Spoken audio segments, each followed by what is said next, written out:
जोशीमठ, जिसे बद्रीनाथ का प्रवेश द्वार कहा जाता है। बद्रीनाथ जाने के लिए यहीं से यात्रा शुरू होती है। अब जोशीमठ बर्बादी की कगार पर खड़ा है। धीरे धीरे इस पावन धरती की जमीन दरक रही है। घरों पर खतरे के निशान लगा दिए गए हैं। यह मकान कभी भी मिट्टी में मिल सकते हैं। यहाँ सैकड़ों परिवार और हजारों लोग रहते हैं जिनके ऊपर आज अस्तित्व का खतरा मंडरा रहा है। अब सवाल उठता है कि आखिर एक बसा बसाया शहर इस कगार पर पहुंचा कैसे? क्या किसी ने पहले इस ओर ध्यान नहीं दिया? अगर दिया भी तो वक्त रहते जरूरी कदमों को क्यों नहीं उठाया गया? क्या इस बर्बादी को रोका जा सकता था? और अब सरकार क्या कदम उठा रही है? जोशीमठ के संकट की ओर पहले तो किसी का भी ध्यान नहीं गया। फिर वहां के स्थानीय लोगों ने प्रदर्शन आदि करना शुरू किया, जिसके बाद वहां के स्थानीय समाचार पत्रों और चैनलों ने इस संकट की ओर ध्यान आकर्षित किया और इसके कुछ दिनों बाद ही यह दुनिया भर में चर्चा का विषय बन गया।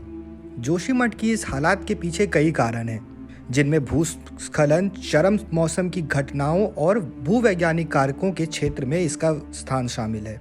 ऐसा नहीं है कि यह बर्बादी केवल नेचुरल है। इसकी बर्बादी के पीछे ज्यादातर इंसानी कारण है। क्यों दरकी जोशीमठ की जमीन? इस इलाके में विकास और सुविधाएं पहुंचाने के नाम पर जमकर दोहर किया गया। पहाड़ों को काटा गया। इसके अलावा अनियोजित निर्माण कार्यों ने जोशीमठ की जमीन को धंसाने में अपना पूरा योगदान दिया। तमाम जल विद्युत योजनाओं का निर्माण किया गया, जिसमें विष्णुगढ़ जल विद्युत परियोजना सहित जोशीमठ और तपोवन के आसपास जल विद्युत योजनाएं प्रमुख हैं।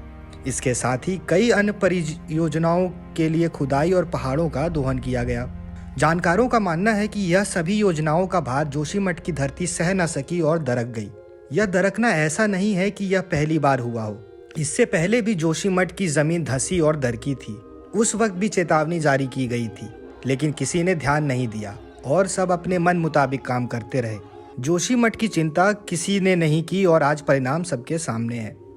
बारिश और बाढ़ की वजह से भी दरकी जमीन। अगस्त 2022 से उत्तराखंड राज्य आपदा प्रबंधन प्राधिकरण द्वारा किए गए सर्वे के अनुसार अत्यधिक भारी बारिश और बाढ़ ने भी जोशीमठ के धंसने में योगदान दिया है। जून 2013 और फरवरी 2021 की बाढ़ की घटनाओं से भी क्षेत्र की जमीन कमजोर हुई। इसका धंसने का खतरा बढ़ गया। बढ़ती जनसंख्या और अनियंत्रित बुनियादी ढांचे ने बर्बाद कर दिया जोशीमठ। वहीं जमीन दरकने का एक प्रमुख कारण यहाँ लगातार बढ़ रही मानवीय जनसंख्या भी है। यहाँ लगातार लोग बसते गए। इसके साथ यहाँ घूमने के लिए सैलानी भी बढ़ते गए, जिनके लिए सुविधाओं को बढ़ाया गया। इनके लिए अनियंत्रित बुनियादी ढांचे का विकास हुआ है, या यूं कहें कि दोहन को रोकने के लिए किसी ने ध्यान नहीं दिया। इसके साथ ही पानी बिजली परियोजनाओं के लिए सुरंग बनाने में ब्लास्टिंग का इस्तेमाल किया जाता है, जिससे स्थानीय भूकंप के झटके लगते हैं और चट्टानों के ऊपर मलबा हिलता है, जिससे दरारें आती हैं। इस बार हल्की फुल्की दरारों ने बड़ा रूप ले लिया और इस बार यह संकट बड़ा बढ़कर सामने आया है। क्या उठाए गए बचाव के लिए कदम? उत्तराखंड के मुख्यमंत्री पुष्कर सिंह धामी ने शनिवार को जोशीमठ में प्रभावित परिवारों के घरों का दौरा किया और उनकी सुरक्षा और पुनर्वास सुनिश्चित करने का वादा किया। धामी ने कहा कि यह तय नहीं था कि निवासियों को शहर से स्थानांतरित किया जाएगा या नहीं, लेकिन कहा कि उन्हें तुरंत खाली करने की जरूरत है।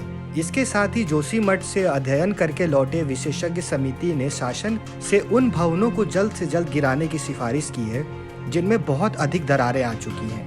हालांकि जल्दबाजी में कोई कदम उठाने से पहले हर पहलू पर विचार किया जा रहा है। इससे पहले जोशीमठ और आसपास हो रहे निर्माण कार्यों समेत तमाम परियोजनाओं पर रोक लगा दी गई है।